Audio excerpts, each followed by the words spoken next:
ಅವರಿಬ್ರು ಜೀವಕ್ಕೆ ಜೀವ ಅಂತ ಪ್ರೀತಿಸಿ ಮದುವೆ ಆಗಿದ್ರು. ಹೆತ್ತವರ ಮಾತನ್ನ ಧಿಕ್ಕರಿಸಿ ಬಂದವಳು ಗಂಡನ ಮನೆಯಲ್ಲಿ ಸಂಸಾರ ಶುರು ಮಾಡಿದ್ಲು. ಆದ್ರೆ ಮದುವೆಯಾದ 3 ವರ್ಷಕ್ಕೆ ದುರಂತ ಅಂತ್ಯ ಕಂಡಿದ್ದಾಳೆ. ಮಕ್ಕಳು ಪ್ರೀತಿ ಪ್ರೇಮ ಅಂತಿದ್ದಂತೆ ಹೆತ್ತವರು ವಿಲನ್ ಆಗೋದು ಇದೇ ಕಾರಣಕ್ಕೆ ನೋಡಿ. ಗೊತ್ತು ಪರಿಚಯ ಇರಲ್ಲ, ಜೀವನದ ಬಗ್ಗೆ ಯಾವುದೇ ಗುರಿ ಇರಲ್ಲ. ಪ್ರಾಯದ ವಯಸ್ಸಲ್ಲಿ ಹುಟ್ಕೊಳ್ಳೋ ಪ್ರೀತಿ ಎಲ್ಲಿ ಜೀವನ ಹಾಳು ಮಾಡುತ್ತೋ ಅಂತ ಪರಿಪರಿಯಾಗಿ ಬುದ್ಧಿ ಹೇಳ್ತಾರೆ. ಮಕ್ಕಳು ಮಾತ್ರ ಕೇಳೋ ಸ್ಥಿತಿಯಲ್ಲಿ ಇರಲ್ಲ. ಯಾಕೆಂದ್ರೆ ಮೊದಲೆಲ್ಲ ಪ್ರೀತಿ ಅನ್ನೋದು ಸವಿ ಜೇನಿನಂತಿರುತ್ತೆ. ಆದರೆ ಕುತ್ತಿಗೆಗೆ 3 ಗಂಟು ಬೀಳ್ತಿದ್ದಂತೆ ಹಲವರ ಬದುಕಲ್ಲಿ ಹೊಸ ಹೊಸ ಕಥೆಗಳು ಹುಟ್ಕೊಳ್ತವೆ. ಈಕೆ ಬದುಕಲ್ಲಿ ಆಗಿದ್ದೂ ಇದೆ. ಪ್ರೀತಿಸಿ ಮದುವೆಯಾಗಿದ್ದ ಹೆಣ್ಮಗಳು 3 ವರ್ಷಕ್ಕೆ ಅನುಮಾನಾಸ್ಪದವಾಗಿ ಸಾವನ್ನಪ್ಪಿದ್ದಾಳೆ. ಗಂಡನ ಮನೆಯವರ ವರದಕ್ಷಿಣೆ ದಾಹಕ್ಕೆ ಮಗಳು ಸಾವನ್ನಪ್ಪಿದ್ದಾಳೆ ಅಂತ ಹೆತ್ತವರು ಆರೋಪ ಮಾಡ್ತಿದ್ದಾರೆ. ಪ್ರೀತಿಸಿ ಮದುವೆಯಾದ 3 ವರ್ಷಕ್ಕೆ ದುರಂತ ಅಂತ್ಯ. ವರದಕ್ಷಿಣೆ ಕಿರುಕುಳ ಮಸಣ ಸೇರಿದ ವರಲಕ್ಷ್ಮಿ. ಈಕೆ ಹೆಸರು ವರಲಕ್ಷ್ಮಿ ಅಂತ. ಇನ್ನು ಜಸ್ಟ್ 25 ವರ್ಷ. ಚಿಕ್ಕಬಳ್ಳಾಪುರದ ಗುಡಿಬಂಡೆಯ ಪಾಪಿನಾಯಕನಹಳ್ಳಿಯ ನಿವಾಸಿ.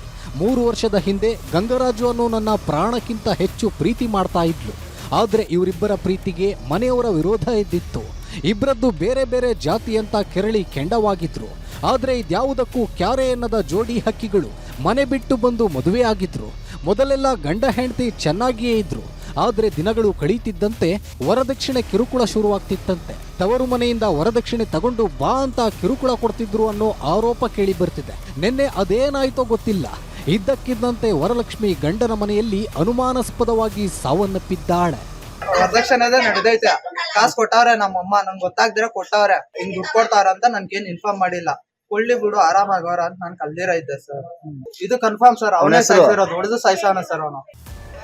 ವರಲಕ್ಷ್ಮಿ ಸಾವಿನ ಸುದ್ದಿ ಗೊತ್ತಾಗ್ತಿದ್ದಂತೆ ಹೆತ್ತವರಿಗೆ ಬರಸಿಡಿಲು ಬಿಡಿದಂತಾಗಿತ್ತು.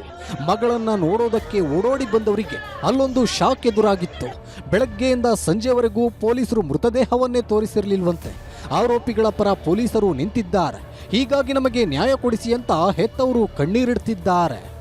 ಇವಾಗ ನೇಣ ಹಾಕೊಂಡ್ ಸತ್ತಿದ್ರೆ ಮಗು ನಾಲ್ಗೆ ಆದ್ರೂ ಬರ್ಬೇಕಾಗಿತ್ತು, ಇಲ್ಲ ಕಣ್ಣಿಗ್ಲಾದ್ರೂ ದಪ್ಪ ಆಗ್ಬೇಕಾಗಿತ್ತು. ಏನಿಲ್ಲ, ನಾರ್ಮಲ್ ಆಗಿ ಐತೆ ಹೆಣ. ಇಲ್ಲಿ ಮಾತ್ರ ಸುಮ್ನೆ ಹೊಡೆದಿರೋದು, ಇಲ್ಲಿ ಹೊಡೆದೈತೆ. ಆಮೇಲೆ ಕೈ ಕಾಲಗಳ ಮೇಲೆ ಎಲ್ಲ ಇವಾಗ ನೋಡ್ಕೊಂಡೆ ಬಂದಿದ್ದೆ ಹೆಣನ. ಎಲ್ಲ ಬರಗಿ ಬಿಟ್ಬಿಟ್ಟೈತೆ. ಕೈ ಕಾಲಗಳ ಮೇಲೆ ಎಲ್ಲ, ಬೆನ್ನಿಂದಗಡೆ ಎಲ್ಲ ಬರಗಿ ಬಿಟ್ಬಿಟ್ಟೈತೆ. ಚೆನ್ನಾಗಿ ಹೊಡೆದು ಸಾಯಿಸ್ಬಿಟ್ಟು ಇಲ್ಲಿ ಅಡ್ಮಿಟ್ ಮಾಡೋರೆ. ಒಟ್ನಲ್ಲಿ ಪ್ರೀತಿಸಿ ಮದುವೆಯಾದ ಹೆಣ್ಮಗಳು 3 ವರ್ಷಕ್ಕೆ ಉಸಿರು ನಿಲ್ಲಿಸಿದ್ದಾಳೆ. ನಿಜಕ್ಕೂ ಆತ್ಮಹತ್ಯೆನ ಅಥವಾ ಕೊಲೆ ಮಾಡಿ ಆತ್ಮಹತ್ಯೆಯ ಕಥೆ ಕಟ್ಟಿದ್ರ ಅನ್ನೋದು ತನಿಖೆ ಬಳಿಕವೇ ಗೊತ್ತಾಗಬೇಕಿದೆ. Dattatreya M, news 18, Chikkaballapur.